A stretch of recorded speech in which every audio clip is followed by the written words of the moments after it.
have to say. Maybe you don't, doesn't matter, it doesn't matter, but let's just have a conversation about this. A brief narcissistic moment. Many of you recognize me from working here at the IETF, where I was routing AD and did a bunch of chairs and drafts and stuff like that. But I haven't been around the last couple of years. And the last couple of years, my team has been working here, but I've been working in open source.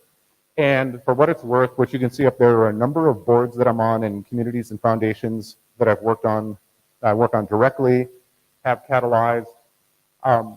And really my intention from an industry perspective was to create a developer community around networking, as well as to reduce some of the confusion that was out there about, and this is during, as we're still in the SDN era, the NFV era, and so forth, now telemetry and a variety of other things that have evolved here, and get people coding towards this.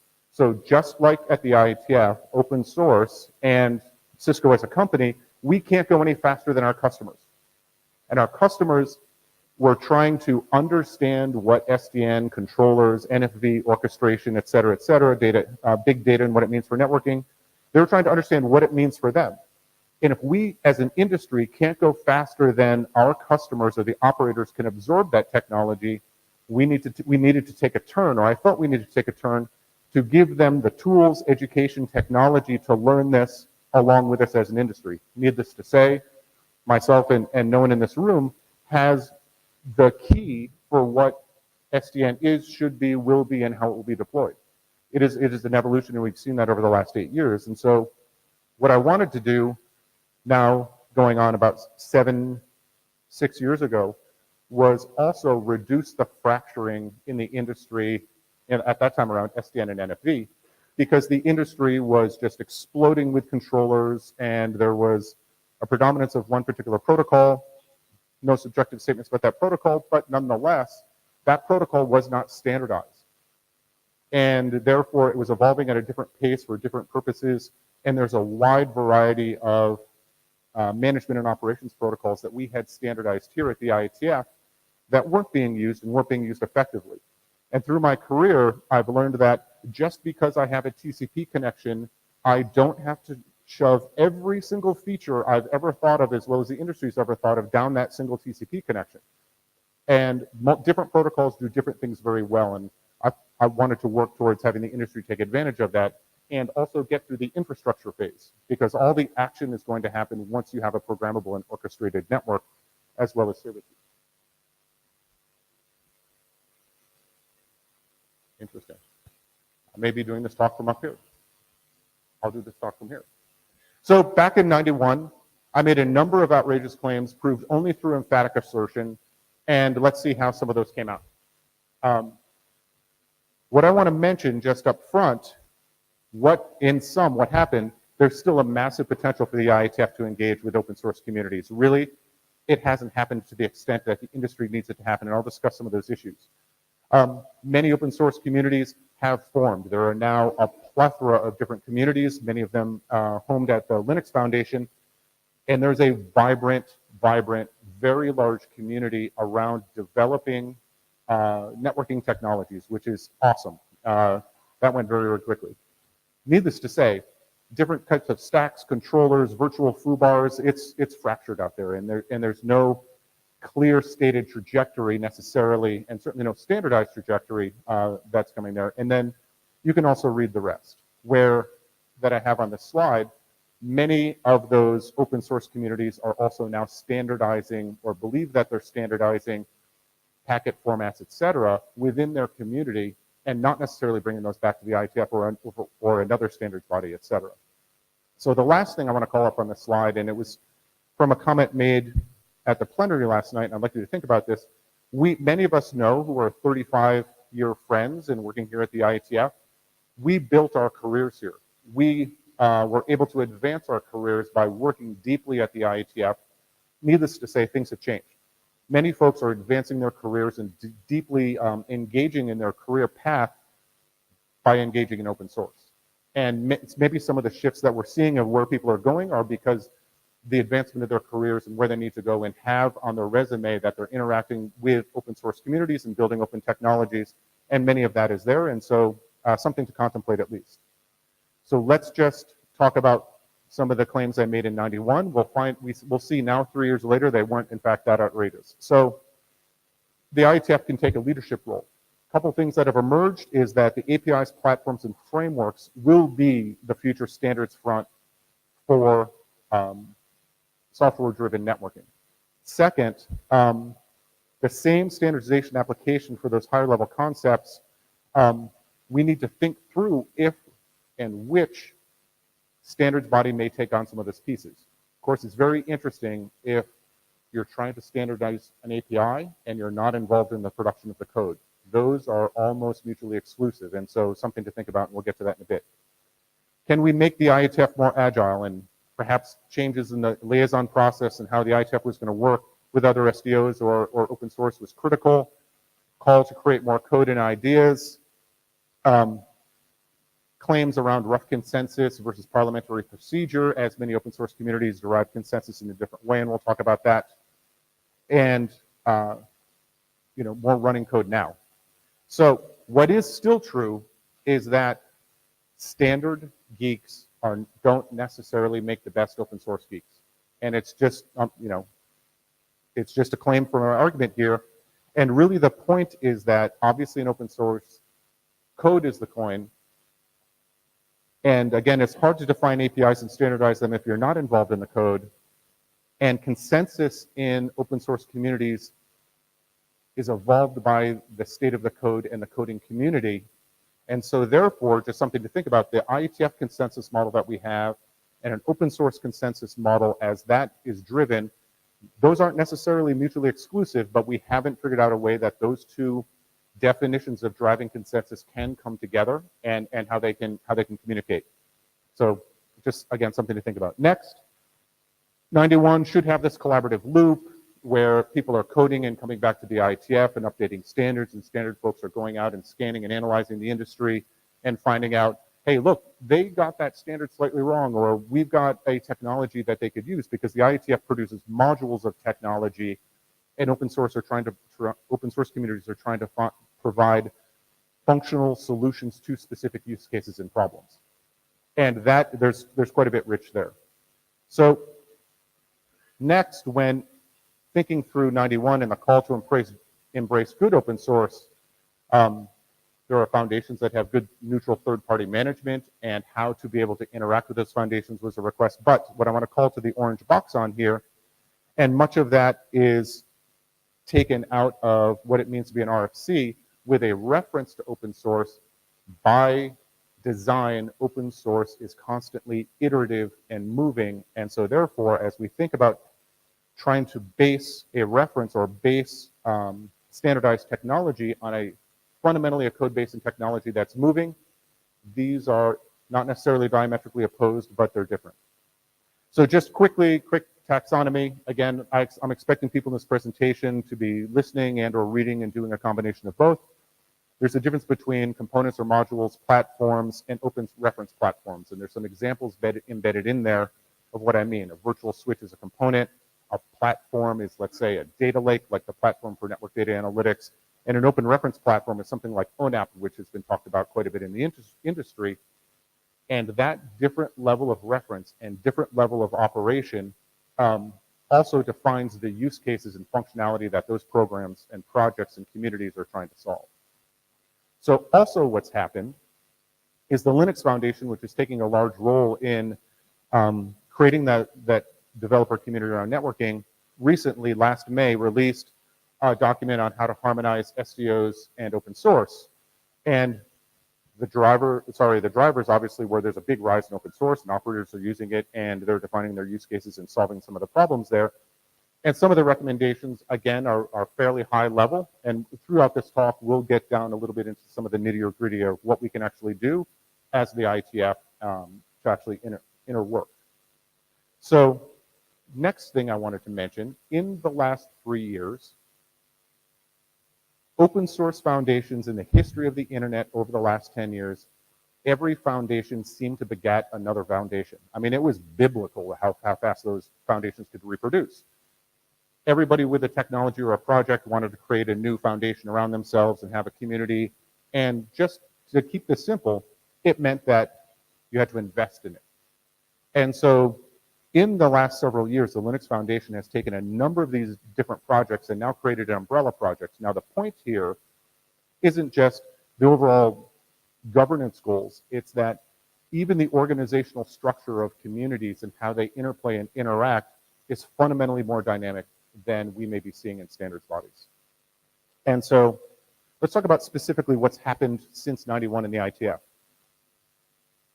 Draft was recently put out on how to normatively reference an open source community from that draft. I've talked to those authors at least, and there's a number of pitfalls to avoid. One is that you're chasing behind the code trying to document what it actually did. That is a very challenging path to actually get there. And realizing that open source projects aren't necessitating the need for standard structured documentation, and every community can actually choose the level, quality, and structure of those documents as they like because the code is the documentation. Second, the claim from the IETF that there must be multiple interoperable instances isn't necessarily the goal of that community. They're working quickly, iteratively on one particular architecture for this.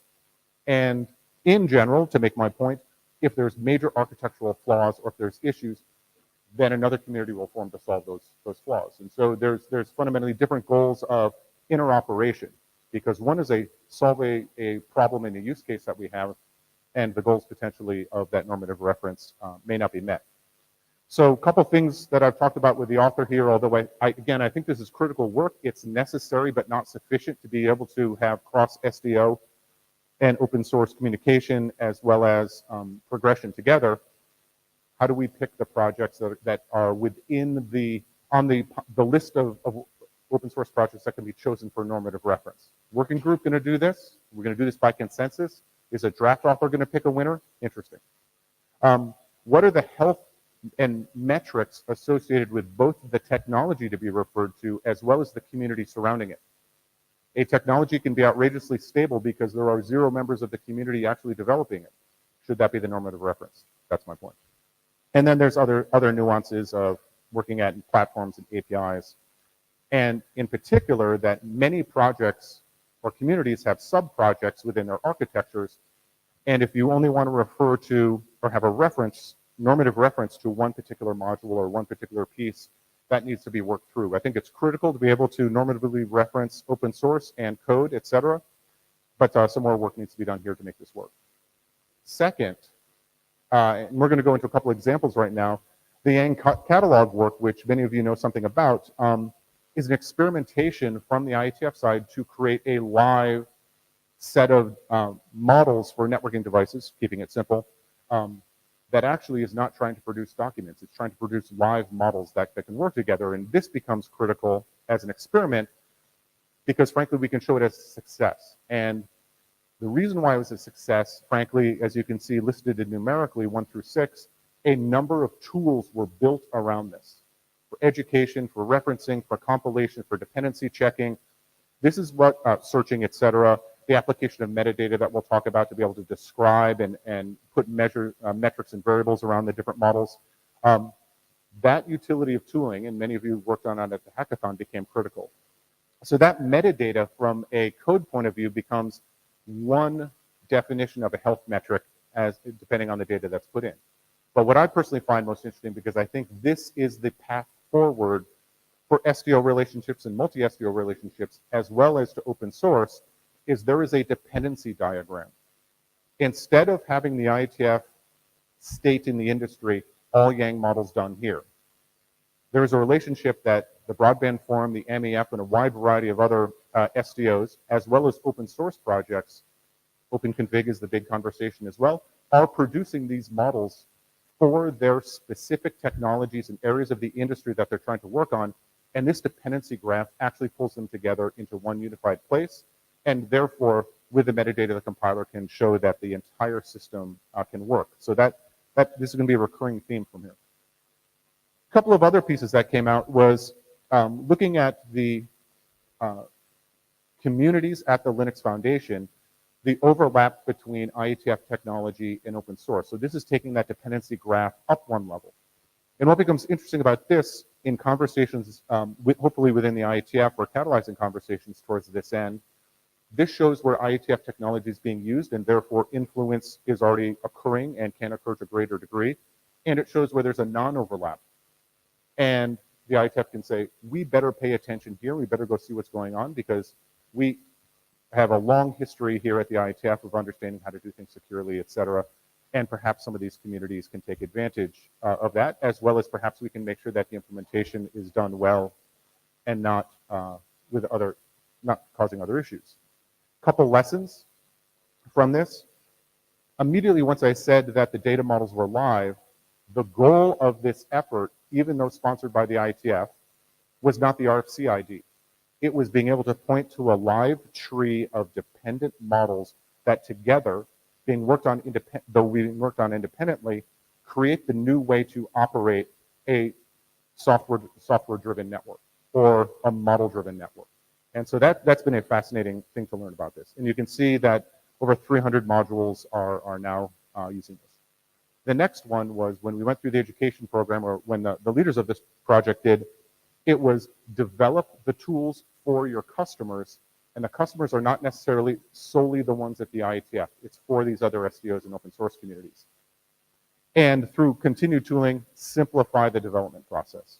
So this has been a very good experiment, but as we've potentially talked this week and on email lists about IASA 2.0, all of this work has been privately funded and worked on with these tools have been privately funded, and with the potential process change towards live models referring across SDOs and across open source communities, not saying the private funding is going to dry up, I'm just saying for longevity of the process and or of the tools and to build a community around this, it needs to move to a different level, and that may be part of the role of ISOC or the IETF in IASA 2.0. I'm going to give you another quick example. It's 1M to M.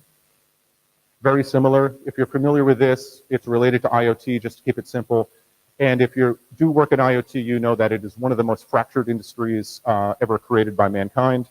And here's a bunch of logos of the groups that claim to have the sole answer for IoT. That was a joke, by the way. So as we move forward, you can actually place, again, in an architecture, those organizations related to IoT and their relationship together and their dependency on the schemas and models of the data that's being built, and that's what M2M does. And that dependency graph between big organizations, just looking at another level, rolls out like this. So I've gotten completely drunk on my Kool-Aid that the way to understand the impact of a technology is not on the RFC ID, but on the product of the RFC. And the product of that RFC is represented by a multi-SDO, multi-open source community dependency graph, which in fact is what the industry ends up using to drive what they need to solve in the industry. So a couple of other things that we tried. Following 91, Yari Arko was the IETF chair at the time. We decided, hey, let's just try something simple. It's being done all over the industry. Let's just bring hackathons to the IETF. And thankfully, we got a chance and continue work with Charles Eckel, who really brought this together. Here's a picture of all of you hacking just last weekend. And I'll show you in a second, it has become one of the most relevant ways to grow not only IETF participation, but of course, take IETF technology and create open source communities around it. Quick note, once again, those hackathons are privately funded, and if as an IETF, we actually now want to institutionalize these a bit better, that might be something we want to talk about with IASA 2.0. So at the plenary last night, there was conversations about attendance, and what you see in blue on the left-hand side is total attendance, and what you see in orange is remote attendance. And you can pretty much eyeball that there's a best fit line and shows declining attendance. And on the right-hand side is hackathon attendance. And you can pretty much eyeball that that's a steeper line increasing. And in fact, the claim that it's the fastest growing part of the IETF community, I think is true. What's interesting though with the yellow line are the individuals who are only coming to the hackathon and not staying for the meeting. Interesting to consider whether or not we can do, quote, better outreach to the coders and the developers of the open source community for the technology by simply taking advantage of the folks who are coming to the beginning part of the hackathon. Just a quick bit. This is showing in blue and green between 99 and 100 when we first started asking the question, is this your first IETF and is this your first hackathon, asked to the same people? And sure enough, there's a high correlation to folks showing up to the hackathon who aren't necessarily feeling potentially any membership in working groups at the IETF. And so there's a couple of really big hackathon communities that are constantly being used throughout the history of these hackathons: the Platform for Network Data Analytics, Open Daylight, and FIDO for the forwarding plane. But in reality, I want to make sure that this isn't a complete list nor exhaustive, but it's a really, really long list of IETF technologies that are actually being developed in communities created around that technology here at the IETF. And that is the best news. So therefore, to get the modules of technology that are being created into open source and to get those architectures that I showed you built out of this technology, this is again another path forward that we should think about. So let's take a pause for a second. Why, again, do we care about this? We care about this because the end operators and deployers of networks and of this technology are in fact investing, and this is seen by membership in those open source communities and their investments in those open source communities, that one, they want to learn it, two, they want to understand it, of course, and three, they even want to be able to modify it themselves. Awesome. But they're also doing it for a purpose of simplification. And this is a slide from Bell Canada, which shows here's the list of current IETF technologies that we have deployed, and the slide isn't even big enough. Now, I have to admit, this also represents a lot of things that I worked on in my career, so a tear is shed, because the list in the middle is, in fact, the new modern IETF technologies that they want to go to, but the way they're consuming those technologies is via those open source projects that I mentioned in the bubble in between. It's a fascinating just transition of network operation to the inclusion of open source. And what are they looking for? Make it simpler. We want to be involved. We want to help code ourselves. We need to understand how this stuff works. So a couple quotes, again, from one from CenturyLink first.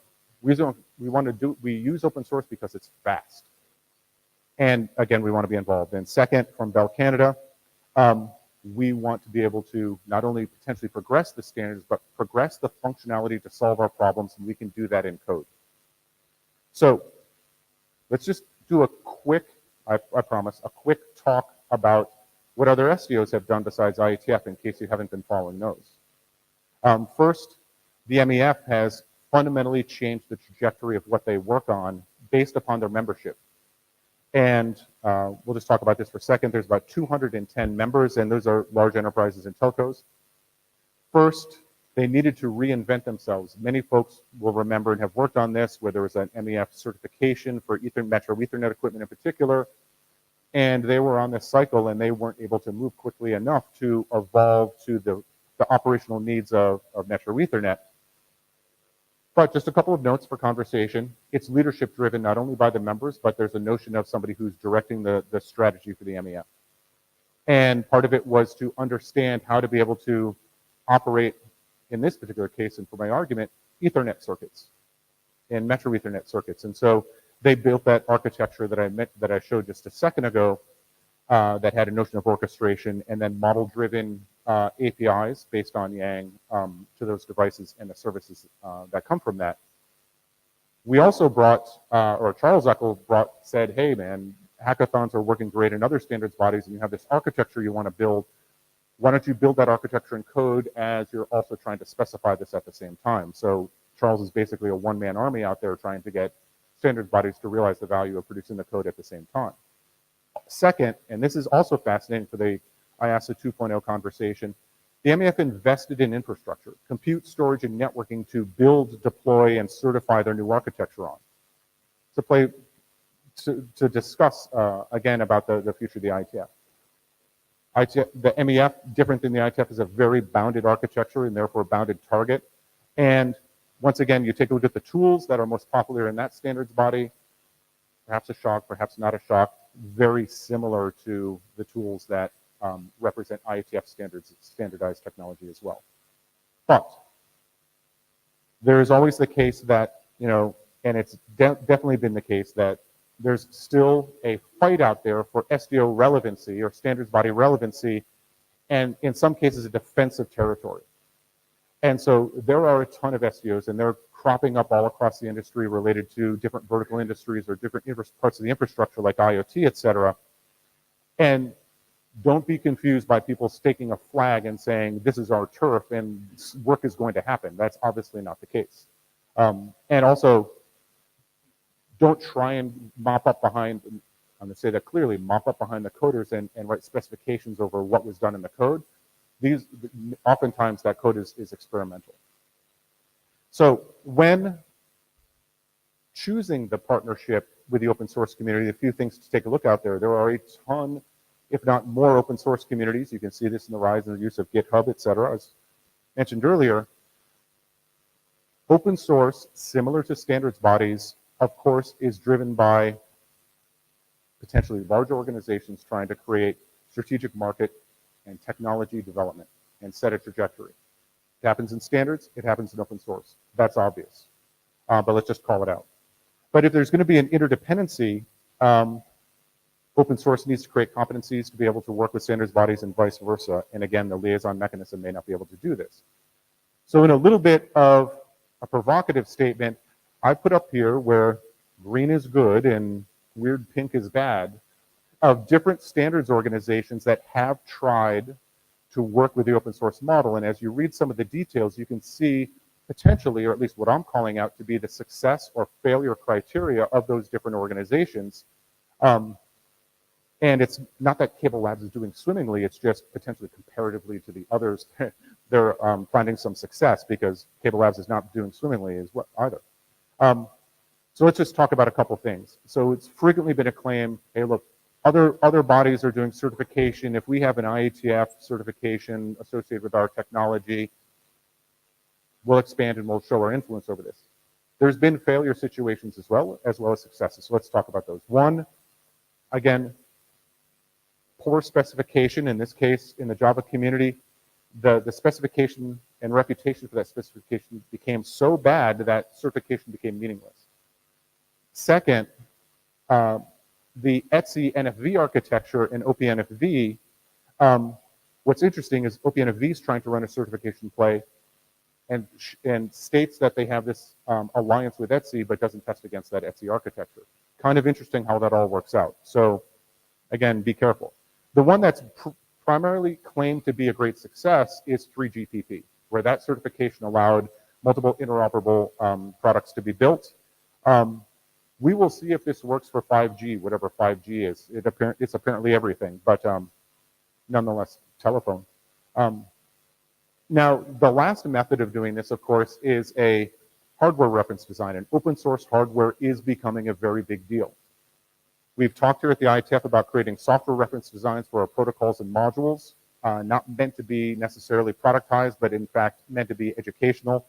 But the rise of open source hardware platforms is very interesting. And again, it's operator and use case driven for what they see of highest business value, potentially to commoditize one particular piece or another. But really what I think the IETF needs to pay attention to in open source, whether hardware or software, those communities are working directly on use cases to solving problems. And so in the IETF process, which is give me a framework draft, give me a bunch of use case drafts, give me an architecture draft, and when you get all that done, we can go work on the actual technology. This is a great place to go mining for those concrete use cases and communities that are working towards them. So the last one I want to mention back on M2M is the Open Connectivity Foundation, which, very new organization, but here's my point. They have pulled out all the stops: certification, testing, open source, standards, device models, et cetera. So new membership funding model. They're now bringing together all the techniques that have been claimed to be successful into one group, but just note that they're bounded on a specific problem, and it's yet to be determined whether or not an industry can support a foundation on potentially such a limited case, even though, of course, IoT is quite large. But mild tangent at this point, which is that how to pick an open source partner. No matter what you hear in marketing or whatever the case might be, and even in this conversation, because it's open source, it doesn't mean it's magic. Nobody's riding unicorns over rainbows just because it happens to be open source. Remember, it's just code, which means it's the output of people's extremely hard work to solve a problem. And there's a number of startups, certainly where I'm from in Silicon Valley, where startups are banking on becoming a unicorn based upon the Gartner hype cycle associated with that open source community. So beware. But let's just put this into perspective again of standards and open source and how they relate. Here is one example of a reference architecture of an operational stack that's being worked on. And you can see, and it's summarized here instead of bringing in everything that possibly could be brought in, what standards are being used at which layer, which projects are working on these particular pieces. And I find this myself a very good way to understand the early makings of that dependency graph between modules of technology, implementation, open source communities, and then of course, again, trying to solve those architecture pieces. So being a bit more contentious again, I want to then put this into some kind of map for reference. Going in the upwards direction is commercialization versus individual representation. And going from left to right is the notion of free, complete open use to a closed environment, taking a look at potentially some of that open source work. This is just one person's way of putting things into a diagram and onto a map of the commercialization and the influence of specific enterprises and vendors towards the contributions and directions of these groups. You can see where IETF was placed in this particular case. And now, when looking at the partnership goals, are the goals aligned between a standards body and open source community?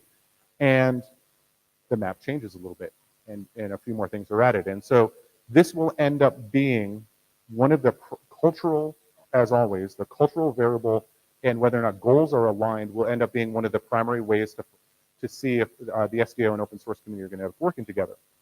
But I want to caution, because just like there's been an aggregation of open source communities, a la Linux Foundation networking project, you know, I've got to call out, especially having Andy right there, call out the evolution from the Frame Relay and ATM forum all the way to the broadband forum, and the aggregation of SDOs that also occurs over time as well.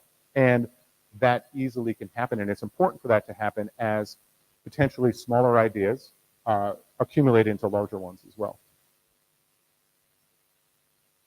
So with a reference back to the social, there's potential for some SDOs or some technologies, as well as open source communities, to be very small fish in a very large aquarium, depending upon how quickly the relationship and interdependency between open source and standards bodies actually occurs. And it kind of depends. And I don't want to say that things become irrelevant if you don't adopt open source. You just, to make my argument, things become niched and very, very specific. And that's still okay. But again, it's the scope of influence in the industry and trajectory is different in this case. So here's the narrative associated with this section really, is that success is when there's going to be friendly communities, open cultures, common goals, and IP alignment. We'll talk about intellectual property in a second. Because the two failure pieces, one is around intellectual property, and the intellectual property as defined and discussed here at the IETF is fundamentally different than in most of the open source communities. And then there's, of course, the financial model of how all of this is funded.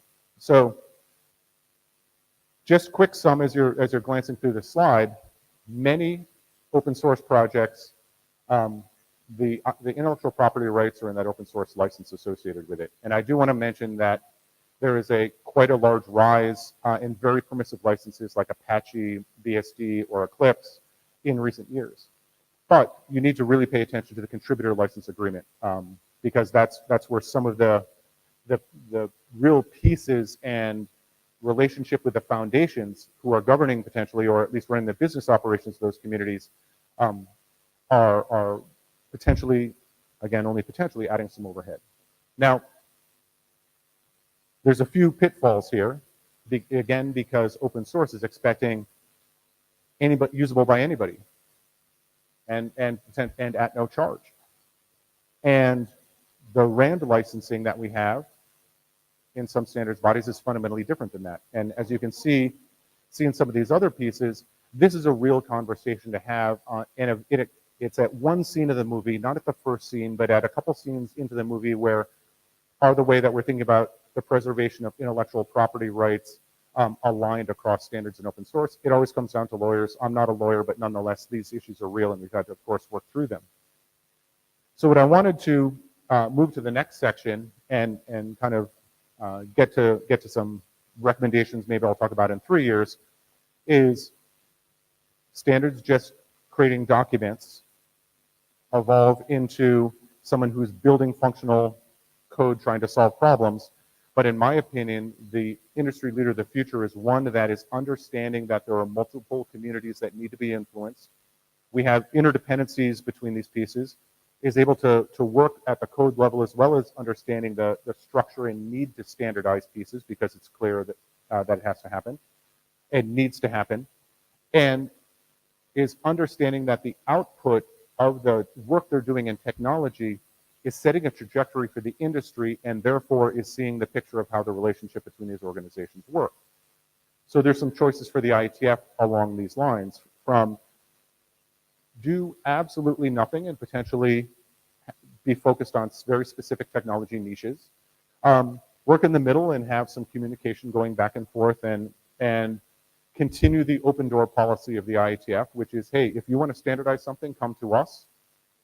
Realize that one of the most important roles in an open source community is in fact community outreach, which is, hey, we're working on this. Do you want to work on this together? I'm summarizing what the role is, but that's effectively what the description is.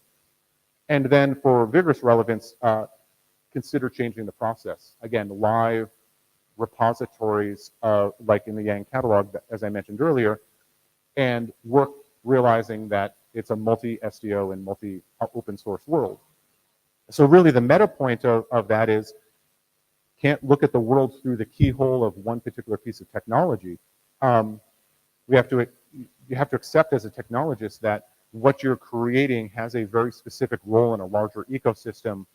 And at least what gets me very excited about being an engineer is getting my technology out there and being used in multiple new and different ways with a larger community that are going to extend it and use it in ways that I never thought of.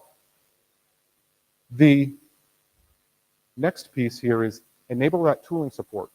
So I've mentioned a couple of times that the creation of this tooling, the IETF has no way to accept this. I have no way to potentially hand over some things that could be compilers, dependency mappers, blah, blah, blah. But that does appear to me to be a fantastic way to understand that relationship, and that tooling is really setting the industry trajectory for how many standards bodies, communities, and organizations will work together and understand their relationship. So taking a look at some open source project genesis, I want to harken back to 3 years that in the early days of SDN and NFV, there were many BOFs, there was many conversations. I even gave a couple of talks on this, that there are things we'd like to standardize here and need to standardize here, whether it's protocols, state machines, events, packet formats, and then all the way up to APIs and platforms potentially. And this organization, and frankly, no other standards or organization really took up that charge. That's okay, that's the way the world unfolded, but that did give rise to these major open source projects that end up creating that de facto standard for those pieces, that these are the events you're going to get and how we're going to build our state machines. So the call here really is, you do need to seek out projects. And I'm going to give you one example at the bottom of Spiffy and Spire that are fundamentally modifying technologies defined as standards here at the IETF in their open source community and continuing to evolve their code and continuing to evolve their definition of a new standard and specification, it's a certificate format, and say, we'll go back to the IETF at some point when we have time.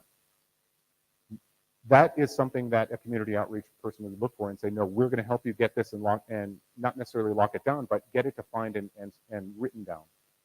So really the point here is the middle sub-bullet, which is that creation of the platform of platforms of these dependency maps also allow you to understand where the open source communities are going and intuit also which technologies could help a particular open source community, et cetera. And so, as has been done, we don't necessarily at the IETF have the notion of relevancy metrics, health metrics associated with a particular standard. We've talked about what makes a successful standard without necessarily applying those metrics across the board to all standards efforts here. But I want to remind you again, there's no academic or theoretical basis of what is the definition or what are the variables of a healthy open source technology and a healthy open source community. And if there's going to be a relationship between standards bodies and open source, those two things need to be understood potentially independently. So as I'm definitely wrapping up here, is that the way that the structure is being done for IASA 2.0 is really just the starting line. The issues of how to modify IETF processes, how to modify potentially funding for doing tooling, et cetera, how to institutionalize hackathons is really just the starting point. But it allows the conversation, which can also occur in parallel, that the RFC ID should not be the only metric for the IETF. And that's really the claim here, that the product of the RFCs is the return on investment and the value associated with the modular technology being created here. And so as you can also see, the notion of iterating standards and certainly live revision control systems containing, in this case, the Yang models, is a really outstandingly positive iterative step of how to do open standards in an open source mechanism using iteration versus drawing lines of versioning, et cetera.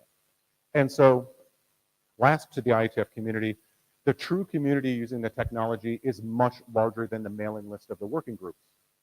And seeking out an understanding and community outreach, and everybody doesn't need to be a community outreach person, but nonetheless, I think the role of a working group chair and the role of an area director here at the IETF and potentially the process needs to work towards that particular piece.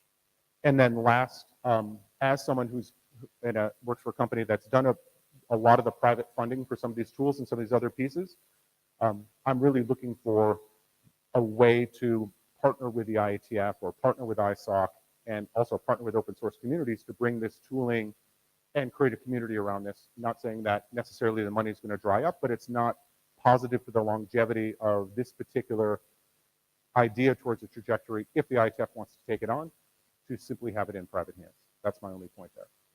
This is a way that the IETF can directly work in open source because their processes are also driven this way.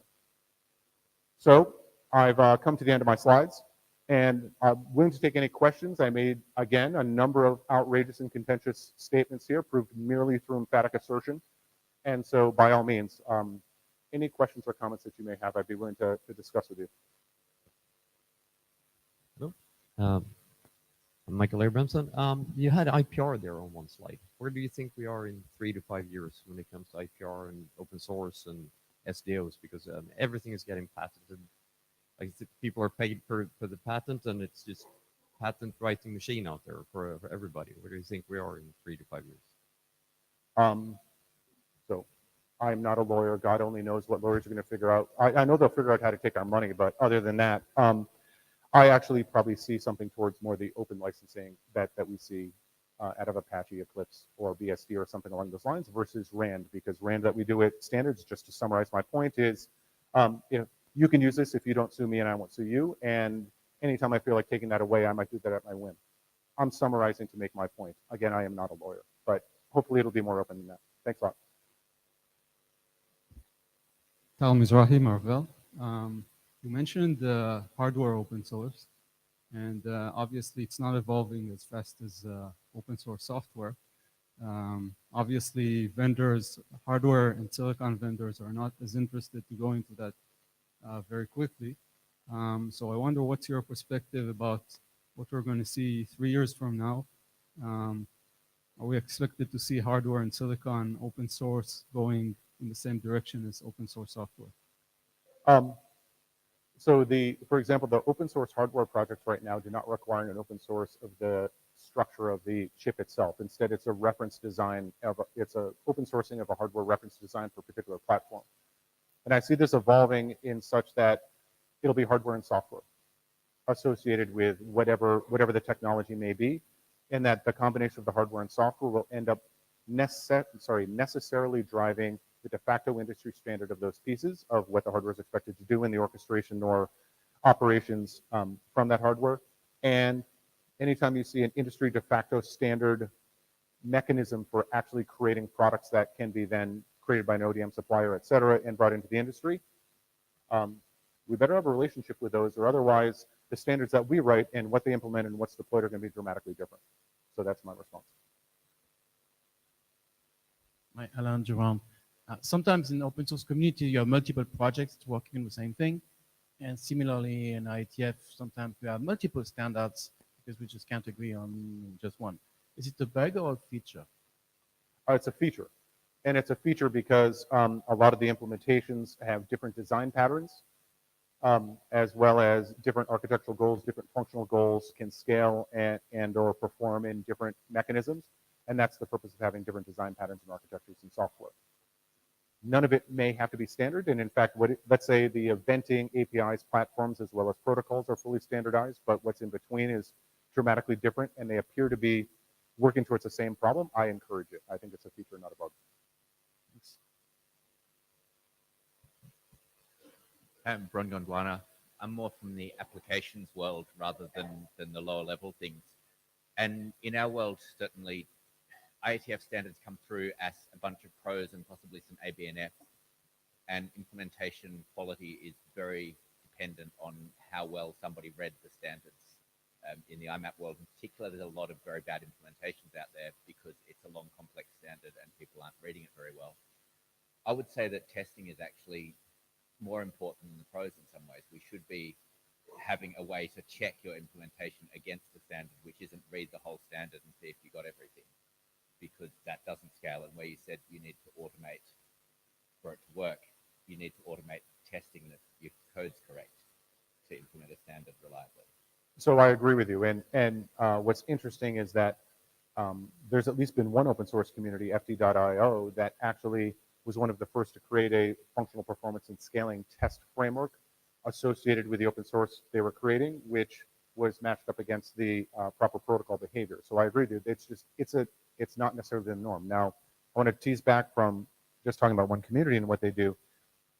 If a standards body is going to take on the responsibility of testing, they're potentially one step from putting different certification levels on those particular pieces. And that is that needs to be discussed, and a decision needs to be made whether a standards body wants to take on that particular effort, or if that's best left to test suppliers, test vendors, or whatever the case may be, and an entire market forms around that. But as I showed in a couple of my examples of doing testing and certification based upon complex, challenging standards, the standards weren't good enough, the code wasn't good enough, the certification didn't matter because none of the other see the previous two problems. And so it's not a guarantee that even high quality testing is going to evolve properly. The comparison point I would give is acid testing for web browsers. Once the acid test came out and just gave you a score out of 100, how good is your browser? Everyone wanted to have a better score because Absolutely. Users could look at this and say, well, your browser only gets 23%, mine gets 25%, mine's better. And the MEF actually, on the infrastructure side, the MEF actually has that with certification and potentially some caveats. But I appreciate that, a scoring mechanism, but that is beyond necessary. That's an industry scoring mechanism than it is necessarily a standards body scoring mechanism in that case. Thank you. The man himself, Charles Zuckel. Yeah, Charles Zuckel, thanks. So, first of all, I don't know how many people realized it. Closer to the mic. Wanted to point out that the hackathon really, in large part, came out of some of the challenges you raised 3 years ago, and some of the recommendations of potential paths that you put out. So thank you for that, and thanks for the support to get the hackathon started. I think it's making some good progress in helping standards move forward more quickly, testing things out before we get too far into the standards, producing running code, proof of concepts, that type of thing. But what you're talking about here made me think that we need to go probably beyond that, and for things to really get deployed to produce code that isn't just a proof of concept, but is actually a usable library, something that's solid and that people can build on top of, something that has good APIs, that type of thing. Is that something that we should tackle within the IETF, or do you think there's other, we should go outside to make that happen and produce those types of libraries? So when you're talking about trying to create something that solves a functional problem and can be potentially used in production or product, that is actually defining the creation of an open source community. Whether that can be done inside the IETF and can be governed, funded, supported, as well as a community, a developer community inside the IETF or related to the IETF can be created, that's yet to be determined. But if that's a strategic directory that the IETF wants to go on, they potentially could meet that. As you know, hacks are meant to do specific things, and you already went through the litany, and they do that very well. And that's dramatically different than building an open source community. Thanks, Rolf. Last question. Okay. My name is Rich Sauls, and I've been involved in a lot of the similar kind of junctions on a different scale, smaller scale. I think one thing there's a challenge in this stuff is that the foundations or the level of infrastructure support you need differs greatly by project. So on the one hand, you have OpenStack, and on the other hand, you have the tiny guy in his garage with the NTP Foundation. I think there's an opportunity for the IETF to help this stuff and also tap into some kind of revenue stream if we could set up some kind of thing where it was pretty easy to do a cookie cutter RFC822.org, RFC 547, and it held the nonprofit status, the IPR on the code, and so on. So I think, yeah, very intriguing what your talk was about. I think that's a great conversation for continuing an IASA 2.0 and getting to a point where we can not just discuss the new operational model of the IETF and ISOC relationship as that may be, but the actual goals of the organization that you're going to be on. So thank you. Hey, so thanks everybody. I appreciate the time today. Hope it was interesting for you and it catalyzes some thought and conversation. Thank you very much.